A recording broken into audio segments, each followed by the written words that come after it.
So, welcome to Defining Roles, Goals, and Expectations. Today, we will be discussing proven leadership strategies with three leading experts in the software field. So, I do want to introduce our panelists first. So, we have Christopher Baker. He is the director of React at Bitovi.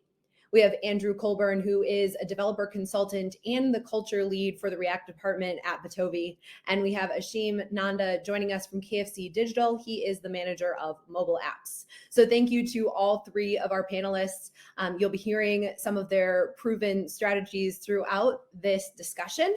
And before we get into it, just a quick intro to what you're going to be hearing today.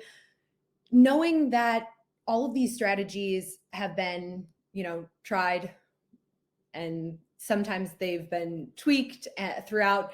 But the thing about it is, good leadership might look effortless, but we know that it's not. And that's really the crux of why we decided to host this panel, because it's always worth taking a look at what leaders in the industry are doing today. And of course, some of the things are built on that agile methodology of product development, where you're having more frequent touch points with people so that you can clarify expectations throughout a process. But we want to go a little bit deeper into that, because it's the human component that sometimes gets missed, and that we think these three panelists have done a really good job incorporating into their leadership. So I do want to get started by asking Christopher a little bit about, when you're clarifying requirements and expectations, something that comes along with that are defining roles really clearly. So what kind of roles do you see on your team, and why do you think some of those roles are crucial to define clearly at the onset of a project? In general, I would say that defining roles clearly is crucial, but I don't know that I can actually answer the first question of what kinds of roles I see, because that kind of depends on the team. My approach to that is usually to talk to the team and figure out what roles they think need to be filled and who wants to fill them and what that looks like for each individual. So when I have like a tech lead on my department at Bitovi, right now he's primarily working on doing a good skill assessment of the team, figuring out where people are. At some point, somebody's going to need to actually be running trainings for the team. That might be him, that might be somebody else. That's kind of just depend on what the team needs and what the people feel comfortable offering in that area.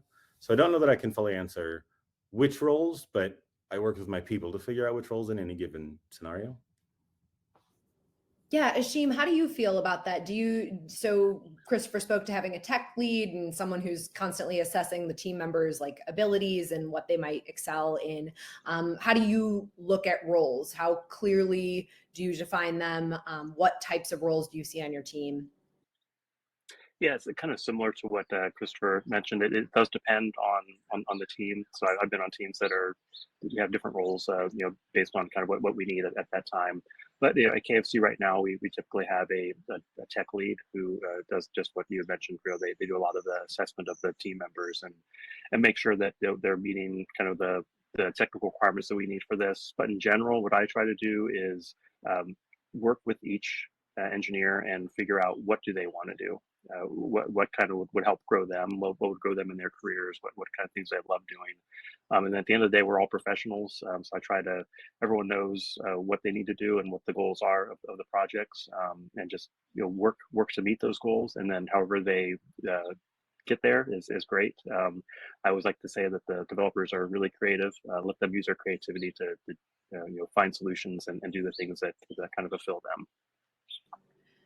What about in those moments when you see maybe a team as a whole maybe struggling a little bit? Do you come back to roles as like a default and try to either add in a couple team members or chat with someone about, we expect this, so can we move forward with X?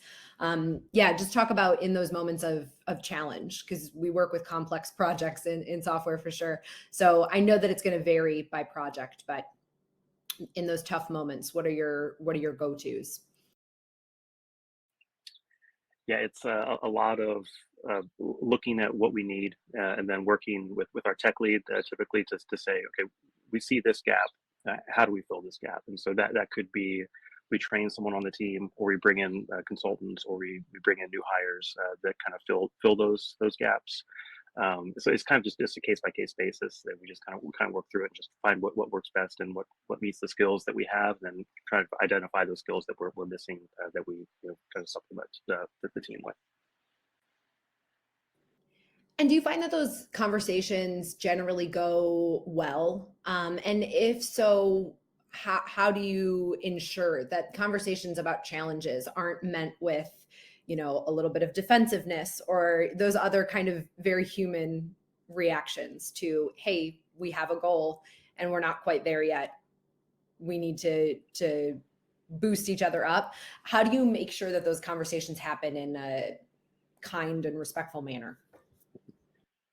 I personally look at the take the personal side out of it. It's we're a business, and it's work, and we're trying to meet goals that the business has defined, or we're trying to meet goals that we've defined internally. So just trying to be compassionate with the individuals themselves, and just not make it personal. Try to make it more work focused. And here's what we need to meet these goals. Here's what we need to meet this goal. Because once you start getting into more personal things, that's when like I said, it starts hurting feelings. It starts causing just internal issues, and we don't want that kind of conflict. So yeah, just kind of keep it at that high level is the best way, and just drive towards the business needs, and that a lot of times helps. Yeah, I want to piggyback off that a little bit. I think that, and not to jump ahead to expectations, Heather, but I think not taking things personally, and not making it personal, like Ashim said. That's something I've when I've had the opportunity to even formally set kind of expectations and norms within a team. I always like to say, hey, like, we got two of our rules are, we're not going to make, don't make it personal. Like, if you're talking working on a problem with someone, don't make it personal, but also don't take it personally. So like, your default from both sides is, I'm going to, because I know that you aren't going to be trying to make it personal, I'm going to do my best to not try to take it personally. I think if you have that as a default, I think that can head off a good deal of conflict and keep things rolling smoothly. Do any of you have a specific anecdote or story about how a moment where you were really proud of how you either redirected a conversation, or just from the outset really were focused on, these are the clear expectations for my team, and we're moving forward, just as you said, like, it's not personal, it's business. We have a lot of work to do in a given amount of time. And if anybody has anecdotes about those things, I think those are so powerful. And you guys have so much experience between the three of you. And if not, Christopher. Yep. I was just saying, if Ashim or Andrew want to jump in.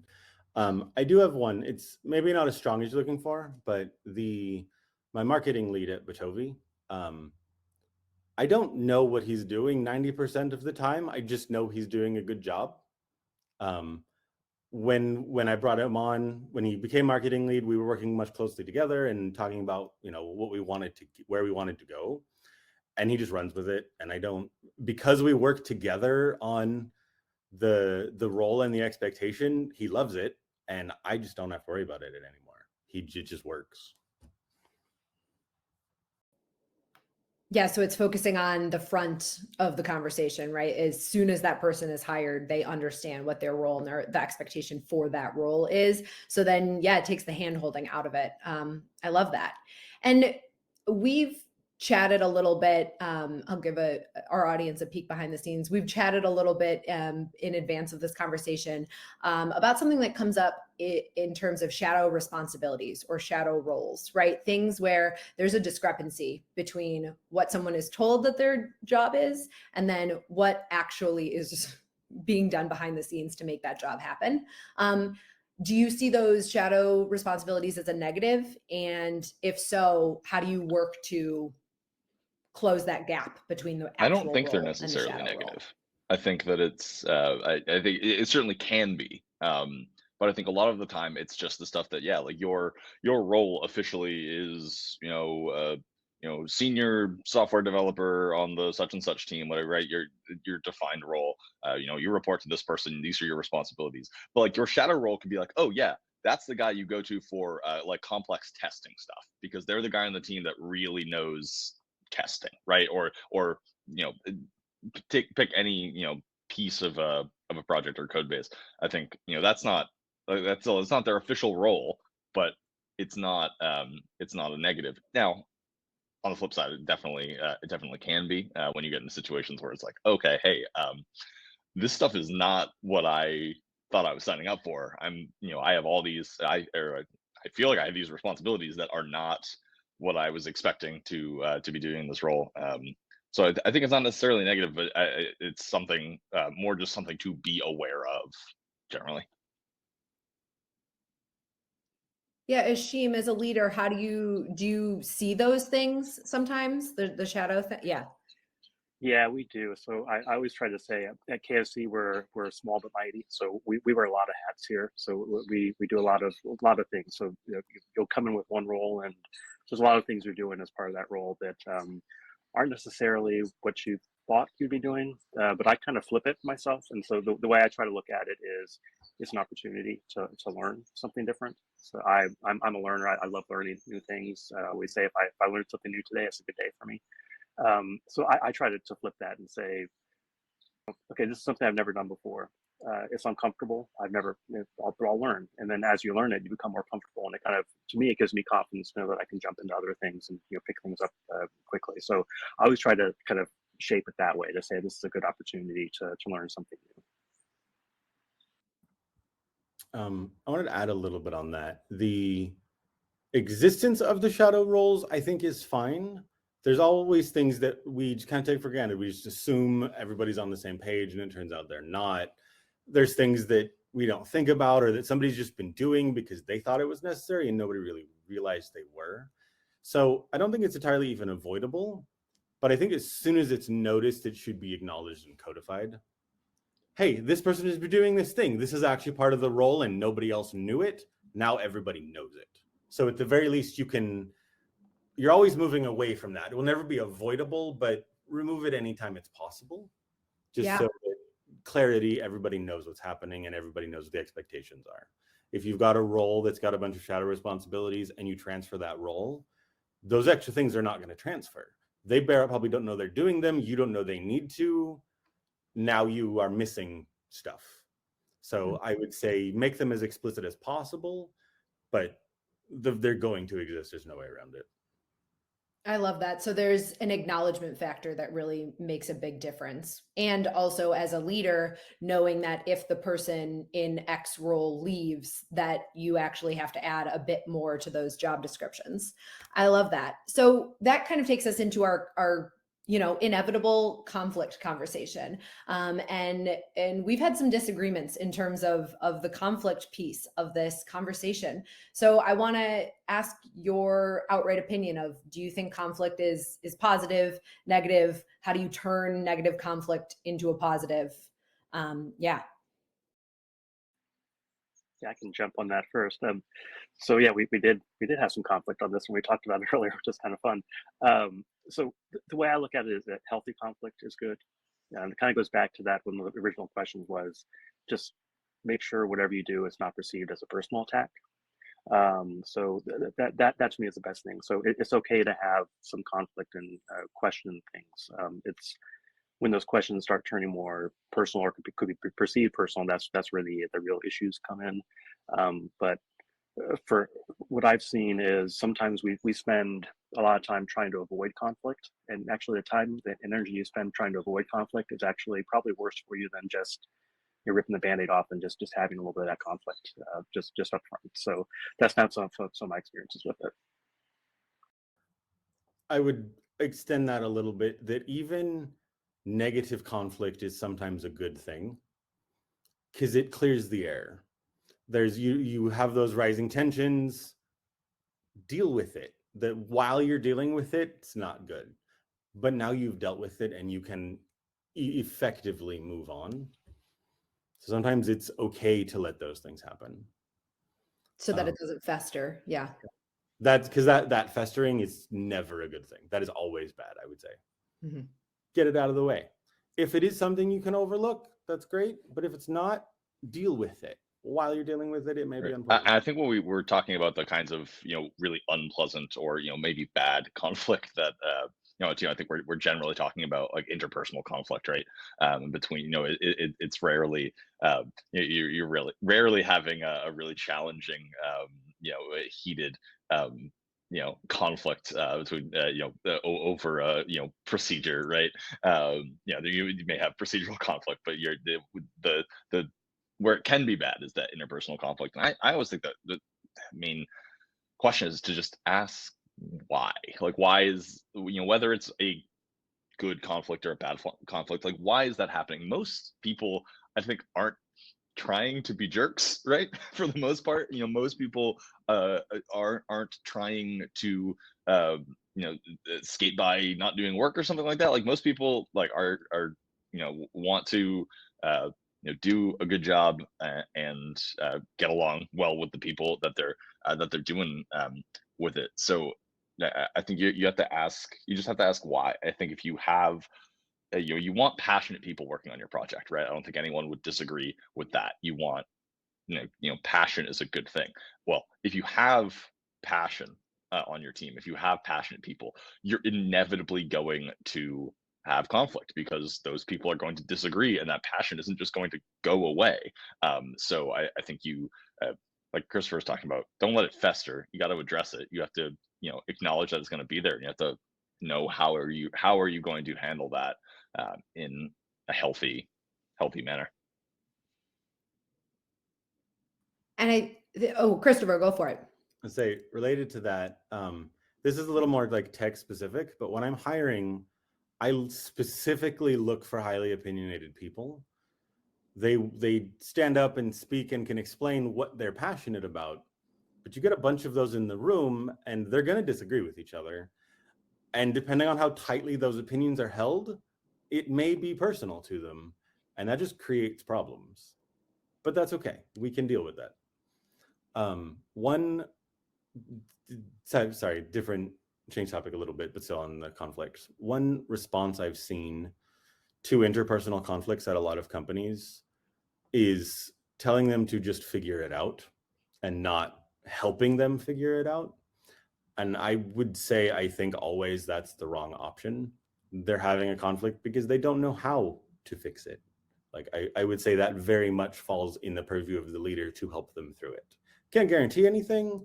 You may come to a point where you're like, I can't help you, you have to figure it out. But at least initially, get involved in that and figure out, help them through it. You can't just tell them to get over it and pretend like it's not your responsibility. Yeah, and as a leader, understanding who you have on your teams and what personalities. Sorry, Ashim, go for it. No, you're fine. So I just kind of building on that a little bit too. One thing I try to do, I brought this upon myself, and at some times is where I've made a request and said we need to do this, and it causes some conflict because I get questions on, I don't understand, it doesn't make sense why we're doing this. And so what I've tried to catch myself is one of the things I've learned recently is show your work. So I've tried to work on showing my work to say, oh, actually, I caused questions because you didn't understand why we're doing this. Here's why we're doing this. Here's the business reason why we're doing this, or here's the background why we're doing this. And sometimes that kind of plays into Christopher's point about, bring them along, let them see, why you're doing this, and then that should help kind of smooth some of those things out as well. This is actually I meant to bring this up earlier and forgot, but something Ashim just said reminded me of it. When you're helping people through conflict, and pretty much when you're leading people in general, respect is vital. One of the ways I've found that is surprisingly helpful in achieving that respect and rapport is getting people's names right. I often see when working with just primarily in my case, when working with people with non-English names, most people don't say their names right. And a lot of them choose to be okay with it because it makes their lives easier. But whenever I encounter a name that I'm not sure how to pronounce, I ask, and I do my best to say it the way they would say it. The reason it jumped out at me is because Ashim called me Chris and then caught himself and called me Christopher because he knows that's what I prefer. And mistakes happen. I'm not worried about the mistakes, but the fact that he corrects it when it happens is very meaningful to me. Mm-hmm. Yeah, and I think that I was gonna say that does hit a nerve, because yeah, being someone with a name like mine, I get that a lot, so I appreciate when someone asks. So yeah, sorry about that. I caught, like I said, I caught myself like, oh man, wrong name. And I do think that that's worth bringing up, right? Especially in today's world and in tech specifically, a lot of people we're working with global teams, we're working remotely. So it does leave that open to interpretation sometimes, of like not getting a real personal connection. And that can cause interpersonal conflicts, or like Christopher says, that barrier where someone's just like, I'm just a cog in a machine and you don't need me for much except to do the tasks. Yeah, very good point. Just not to change gears again here, I thought of a quick anecdote that I think kind of ties some of these things together. Yeah. A while back, I was working with another consultant at Bitovi, putting together a training for one of our clients, and we kind of hit this point. I honestly don't remember exactly what the technical detail was, but we were completely at odds with our opinions of this thing. We completely disagreed passionately, and to the point where we could not really move forward. Like we were like, I think I even said, like, I think like we're kind of at an impasse here. Like I am convinced that this way is correct, and you are convinced that this way is correct, and and neither of us are giving an inch. So what do we what do we do here? We actually looped Christopher in, and Christopher listened to it all and said, well, you're both right. So there isn't really a clear answer on this thing. At which point it's like, you can start to go, oh man, like this is, we thought this way, we thought bring in the director and you'll be, and we'll figure it out. But we had no, it didn't move things forward. But how we kind of resolved it was, at the end, it was the other Bitovi consultant who was technically leading this training, and I was helping them to run this training. So I said, you know what? At the end of the day, this is your show. So which one do you want to you want to run with yours? You want to run with mine? You want to find a way to put them together? It's your show. We'll do it that way, because we got to move forward. And I think that just comes back to the roles discussion we were having earlier, right? That we were able to resolve this conflict. Not to try to tie this up too neatly, but right, we had this conflict and we were able to work through it and resolve it because there were clear roles. There was a clear person we could bring in to like attempt to mediate it, I guess. And then there was clear roles between us on the project that we were working on, that, hey, all right, if we got to make a decision, at the end of the day, clock is ticking. You're going to be the person that makes that decision because you are leading this particular project or this particular thing. So I think it's all very tightly coupled together. Also, because of the rapport and respect between the two of you, this very well could have become an interpersonal conflict, but because of that rapport and respect, neither of you saw this as an attack on you. It Absolutely. was just a disagreement. Absolutely. And I think the project we were working on was better for it, right? Because if we didn't have that rapport and respect and the ability to have that disagreement and that conflict, one of us might have just been like, nah, all right, whatever. Let's just keep going. I'm not even going to bring this up. And that would have been that would have been a shame for that, building that training, it was a better, it was a better project for us having had that disagreement. And it led to us having a deeper understanding of the material we were working with. And it was only, I agree, that was only possible because of that, the rapport and respect that you mentioned. Related to conflict in general, when I was younger, I guess they're still around, I just don't eat them anymore, but Dove chocolates, on the inside of the foil, there's a quote. I'm assuming they still do that. I hope they do. But when I was younger, I was obsessed with them. I checked all of them. I kept one of each. But there's only one that I remember out of the 30 I had collected. And it says, if you and your partner always agree, then one of you is unnecessary. And that's always stuck with me in things like this. Like Andrew was saying, because of that conflict, the training was better. Good conflict is not only like fine, but healthy. Like no conflict is a bad thing. It's good to have conflict as long as you are resolving it and everybody's respectful. And Ashim brought up two important points earlier. One is that understanding the why behind things. So those conflicts are more, reasonable to expect a solution to if you understand the why. And also just the idea that, you are coming up with more creative solutions when there are a lot of smart, passionate people in a room. And I think we could talk about conflict all day. But of course, in the interest of time, just moving on to providing feedback. And Ashim, I want to ask you first, how do you go about providing feedback to your team? And then also, do you first take a moment of giving feedback to yourself as a leader, and also then bringing that to your team of like, this project went X overall, here's how we move forward? Yes, excuse me. So feedback in general, for the team itself, I do it via one-on-ones, and at KFC, and I think other places too. I think Christopher mentioned this when we were doing some prep on this. One-on-ones are one of the most important things you can do. So unless there's some major issue that I can't make it, I will never cancel a one-on-one. I will try to reschedule them if I can. And the only times, a lot of times I cancel them if I can't reschedule them is because calendars are just crazy or something else has come up that just can't get out of.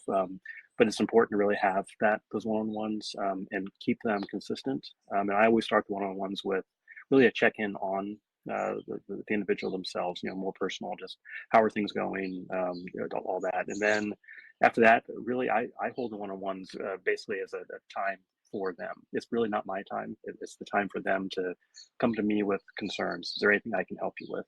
Is there anything you're working on that you have questions on? Is there anything that you have questions on why you're working on something?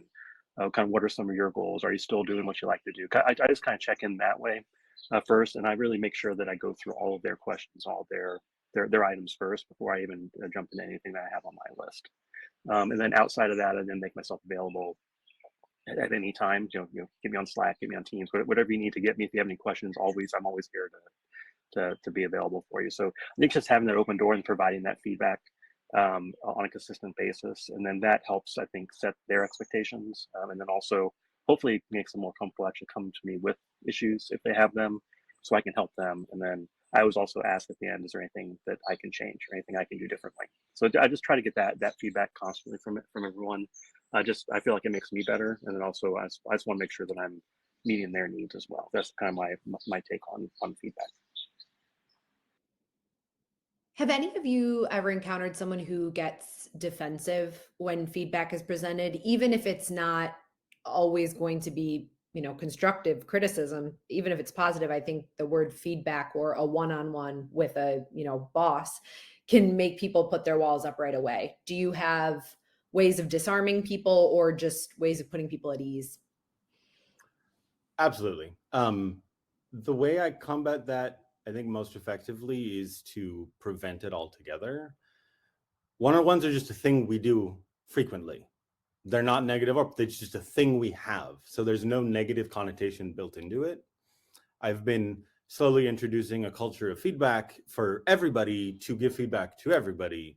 And we've had a couple talks just on like, what does feedback look like? When should it? How should you do it? I think we're going to be putting out a blog post about that soon, actually. So by creating that culture of feedback and the one-on-ones and just having that in place, it gets rid of a lot of that negative connotation that these things have and just helps avoid that entirely. But there will still be times I need to go talk to somebody and say, hey, this is a problem. How do we fix this? And that will set them off in whatever way. I give them full permission to respond however they need to. If they need to yell at me or cuss at me for a while, if that will help them, I will open the floor and let them do that. Once they get that out, then we talk about it. So as long as they will follow it up with a conversation I give them permission to open the floor, as long check with me first. But I give them permission to just open up and just say what they need to say, get it out before we then talk about it. And I didn't know we could do that, Christopher. I didn't know we could just yell at you for a bit if it helps. That's good to know. No. Okay, all right. Ask first. But no, I think that having like establishing it really as a part of your culture, I think is a really big piece, right? Because if you don't, then it can be uncomfortable. Like even if it's even like positive feedback, so it's like, oh, like can I use feedback? So feedback, like why don't you, like you're just another person that, like, why are you giving me feedback, right? Like I think by baking it in to the culture, you can avoid a lot of the awkwardness, a lot of the just potential conflict that might arise from them. I think a lot about, so my background before I got into tech was in theater, and I think a lot about the kind of rituals, the way we do things in theater. And one of the things was that at the end of every rehearsal, the director sits down with the people at the end of that were in that rehearsal to give them notes on whatever they ran through that day, right? And it's very specific, like just go, hey, we ran this scene today. Hey, Ashim, at this point, you did this. Let's try a different choice there. It didn't work. Heather, you did this. That was great. Keep that. We want to keep that, right? And everyone, no one's taking anything personally. No one is getting mad at this. And this is in a situation where it might be it's the theater, right? It can be intense. It can be personal. People get wrapped up in it. But even so, because that is so baked into the culture, it's like we're gonna do this every single day. You're just, and that's how we're going to move things forward. I think you got to bake it into the culture. And that, kind of building on that, that's actually great, because it triggered a thought in my mind. One of my first jobs out of college, and really most places I've been, KFC and Yum are different with the way that we provide feedback and the culture of the feedback. But one-on-ones were rare in prior jobs, and it was a lot of times a one-on-one was scheduled when there was something to talk about that was maybe not comfortable, or could have been for maybe a review or something like that. So if you saw a one-on-one pop up on your calendar, you'd automatically get tense. You'd go into the room and you'd be sitting there on the edge of your seat, all like crunched up with angst. I had a leader once at one of these companies. He said, I've learned along the way that these cause a lot of stress on people. So what I always try to do is the first word, like this is, then of course, why didn't you just schedule your weekly one-on-ones? Makes it easier. But so what he started doing is the first sentence when he sat down was, everything's great. I just want to talk to you about this. So he would start out that way to kind of set the tone that you don't have to be sitting here for 20 minutes waiting for, to be hit over the head with something. It's just everything's fine, and just kind of set that tone. So that was one thing that stuck with me. So I tried to do that even before, when one-on-ones were less common as they are with my current role. But just one thing that Christopher and Andrew triggered in my mind when they were talking. I don't always do this, but I do something very similar, but even earlier. Whenever I have to schedule a random meeting with somebody and there's not space or time to fully explain everything, I try to just throw in, nothing's wrong, don't worry, just right when I schedule it, so they just know upfront we need to talk. But like, I'm glad you said that. I was going to bring that up as well. I think that is so important, especially if you're in a leadership role, if you're like an official leadership role, I guess. But if you are, someone, if you're interacting with someone who is like your direct report in your organization hierarchy, I think that's even more important. I think of a time where we have these in the React department at Bitovi. We have these meetings every Tuesday, and then people will give presentations and talks at these. One time we had Christopher was going to be talking about something, and it was kind of a surprise. I didn't want to say hey, I kind of wanted it to be a bit of a reveal. And so I posted, when I posted about the meeting, I was like, hey everybody, we've got our meeting today. Christopher's gonna come in to talk about a thing. And then after I did that, I realized, I was like, man, I can really see someone reading that and being like, oh God, we're all about to get laid off. The director is going to be presenting at this meeting, and it's and I don't know what. And so I pulled it up and I was like, I think I cracked a joke. I was like, I actually just forget what he's going to be talking about. Like, it's just, like, like, my bad.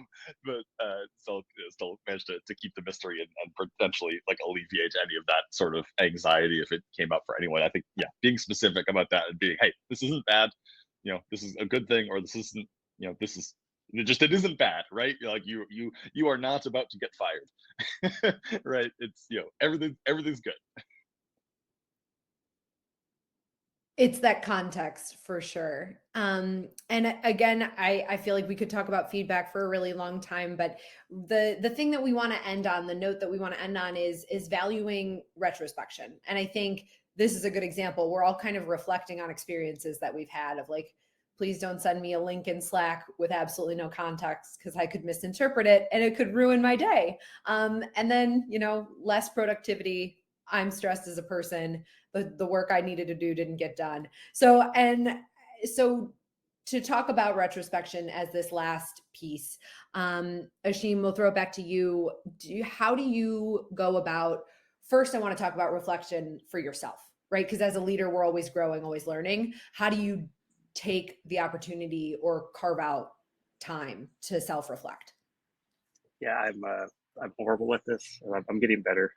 I think probably would be a common theme for all of us. But I try to just take the feedback from one-on-ones, and then some of the best reflection I've done is I went through some training programs as I was transitioning into from individual contributor to a coach or a leader, and that made me think about things. And that's really kind of what triggered a lot of thoughts in my head is what have I learned from leaders that I've really appreciated or really respected? Take those things and use those. And if I catch myself doing something, I always try to think back, like how did they do this, or how did they react to this? And then also the opposite way, take things I learned from leaders that I didn't necessarily have a lot of respect for, or that I didn't care for the way that they reacted or treated individuals. I'll think about that too, and I always think, how would this make me feel if I reacted to them like this? So I try to put myself in their shoes to kind of reframe the way that I'm saying things to take into account how it would make them feel, just also remembering how it made me feel when that happened to me. So those are kind of the ways that I go through the self-reflection, just trying to lean on the past. And then I'm constantly doing that. Every meeting I go into, I try to observe and see the way leaders are reacting, or how they respond to things, different things like that. And I just try to take notes, make mental notes, and try to apply those to myself and with my interactions. I think for me, the big thing about this, whether talking about self-reflection or, a team like retro, something like that, I think you have to have process, right? If you don't have some sort of process around it, it's not going to go well, because like the Sheen joke right at the start, like he said, he's really bad at self-reflection. I also think I think I'm not. I don't think I'm great at it. I think because it's hard, right? Whether you're talking about you're an individual or a team, it's really difficult. But so I think you have to have like good processes. I have this planner that I use. That every planner is 3 months, and I've got stacks of them in my office now, going back years. But at the end of every week, there's a full like spread of pages being like, all right, like specific prompts, like what went well this week, what didn't go well this week, like what are you going to change next week, and things to write out, goals and whatnot. And I'm terrible about doing it. I am not super consistent. I'll forget to do it. I'll only really do half of it, but it's so much better than nothing. And even if I don't do it, at least like since I've done it for so long, it's a framework that is at least in my head, and I can at least take a minute to think about it, even if I'm not writing it down. I think I'm still not good at it, but the process, I think, saves me a little bit, and helps me to keep the ball moving forward, in spite of that. And I think it's the same, again, same with on a team. Most teams like have official retro meetings. Unfortunately, in my experience, that's a lot of times sometimes the one that gets canceled, right? You're like, like we don't really, like, we're busy, we don't really got to do this. Don't do that. Don't cancel that meeting. You got to talk about it. If you want to, how else are you going to really improve if you're not taking that time and going through your process of looking back and saying, hey, what went well? What went badly? What can we change? Yeah. I mean, I'm going to repeat that I'm also terrible at self-assessment. That just seems to be common. Find me But she somebody was who's right. It not, is a to be fear. honest. Yep. The way I cover that is to try to get as much feedback from others about me as I can. I don't stop. I just go and go and go.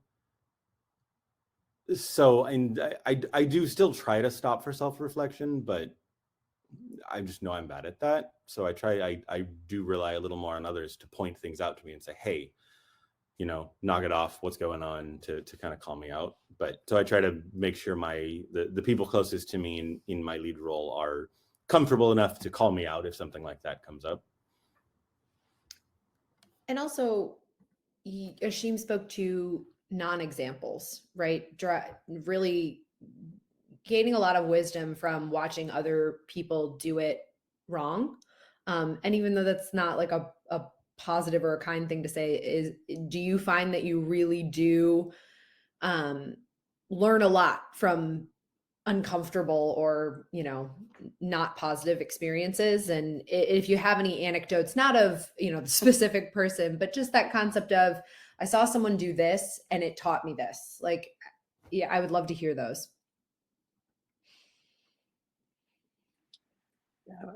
Excuse me, I have a lot of those, but I won't go into the details. But nothing here. Really, what I've noticed with kind of my thoughts on those kind of interactions is, one, I see how they reacted, and then, like I mentioned before, how it made me feel. But also, I think back on how did I react to that, and there are times where I said, "Ooh, I did not react well to that. That was a bad call on my part to do that." And just try to also think, okay, if this happens again, take this approach instead. So it's tough, and it's just trying to find. A lot of times those things make you feel really crummy. And it's just trying to find, okay, don't make other people feel crummy. Like Andrew said earlier, don't be a jerk. Just find a way to work together and be respectful, and just be nice. Be a nice person. I'm not sure where else to go with it. No, I understand it's hard to talk about these things without, getting into specifics or, being a jerk. So I think that, no, it's very valuable, and I really appreciate you guys. And first I want to turn it back over to the three of you if you have any final thoughts as we wrap up. And just really, I know that it seems like it's being wrapped up in too fine a bow, but it really is all connected, right? Like making sure that people are clear about what their role consists of, what the expectations for the project are, will help people feel comfortable to have those creative conflicts that foster community and collaboration and creative thinking, and making sure that there's a cycle of feedback. We know how important that is, and I love that you guys put such a fine point on, it has to be a regular thing. You can't expect that people are going to be open to feedback if it's popping up on their calendars once a quarter. So yeah, any last things, whether it's oh, Christopher, go for it. It's actually kind of in my brain, it started as a response to the last question you asked, but always try to be a better leader. That's going to mean different things from time to time, but if you're not trying to be better, you won't get better. And hopefully we all do want to be better. Everything that I've said today and all of the things that I haven't had time to say, I learned from others, either from what they did right or to not do what they did wrong. So I'm always looking for, if I see a team that's working really well, I look a little deeper and try to figure out why. If I see dysfunction, I try to figure out why, so I know what not to do. Every new situation I'm in, I try to see if I can take anything away from that to make me better at the things I'm doing. Yeah, I agree with those. I have a background as a business analyst. That was kind of my first role. So I think about things through requirements, through analysis, different things like that. So I'm always constantly analyzing things and trying to think, okay, how can we do this differently? How can we do this better?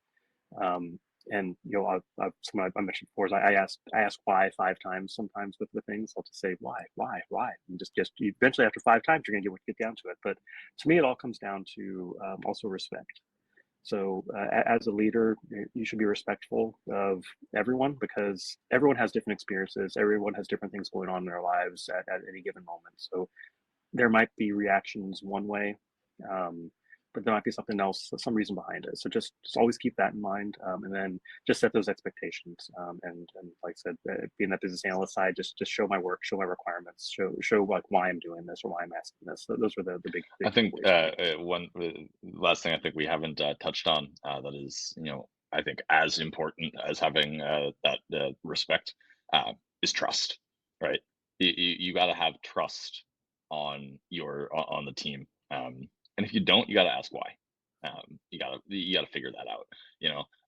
Why? If you're as a leader on your team are constantly worried that you're thinking that people aren't doing their work, or you're wanting like super granular updates on everything every single day, you know why why don't you trust your team? Are they not getting the work done? Are they not equipped to do the work that you're asking them to do? uh or do you just have trouble trusting your team and knowing that they're going to get their work done, right? Yeah, if you don't have it, I think those are the two ingredients. If there's no respect on the team, obviously you're dead in the water. It's not you're not having a good time. But if there isn't that trust as well, no one's going to want to work in that on that team. It's not a good environment. So I think those are we hadn't touched on that, and also wanted to close with that. But that's two key ingredients, I think.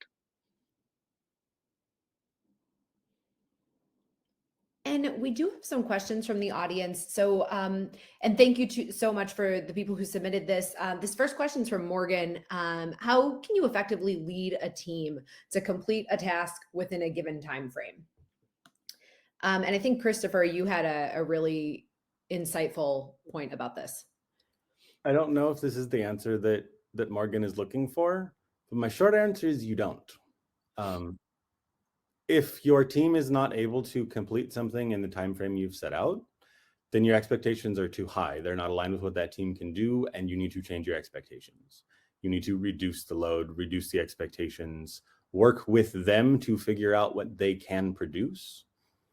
Once you've gotten there and the expectations are aligned with the delivery and there's mutual respect, then you can work with your team to increase your velocity and expectations and bring things up to where whoever decides they need to be. But you can't just start there and expect them to do better. If they're not there, they're not there, and you have to work with them where they are. I think to really know how deadlines work, in terms of how people will respond to them and how that'll help the work get done. I think if you haven't read When by Daniel Pink, highly recommend that book. It talks a lot about how a deadline impacts the project, and they when they study this, you find that almost no matter what the project is or how long the time frame is, you know. All the time it's at almost exactly the halfway point where the folks working on that project go, oh, okay, let's go now. Like we got like and not to say that they're not doing anything for the first half of that timeline, but the progress is slow. You're figuring out how things are going to happen, right? It's not, and then you're like, oh, hey, we're at the halfway point. We gotta now we go. Honestly, I think it even kind of happened when we were putting this webinar together. We had like probably 6 meetings reference this, and it was probably around meeting 3 or 4 where okay, now we have our we have our topic, we have our agenda, we have the plan, right? Again, not to say that the first 3 meetings were it was that initial work is still important. There was still stuff that was going on, but you hit that halfway point and things start to get really solidified. So I think be aware of dynamics like that, in terms of how are you going to obviously it's got to fit in like Christopher was saying, it maybe your expectations got to be in line, but also know how these things are going to affect how your team is going to be affected when you are saying, hey, deadline for project A is this date. Yep. And our second question comes from Kevin. And It's how do you feel about the distinction between tech leads and engineering managers? Is it unnecessary or is it a vital separation of responsibilities? Yeah, so this was an interesting one. So we kind of have this split at KFC.